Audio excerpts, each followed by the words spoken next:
عمل ايه؟ ركض يعني ايه؟ طلع يجري. طلع يجري على مين؟ على ابنه الخاطي اللي كسفه قدام الناس، بس رجع لحده مره ثانيه. عشان كده كانت ترنيمه زمان تقول لك ايه؟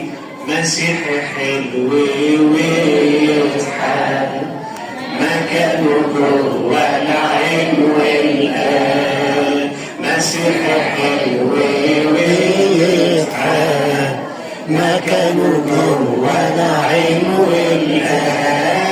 تمشي له خطوه يمشي اثنين ويحفظك في من العين.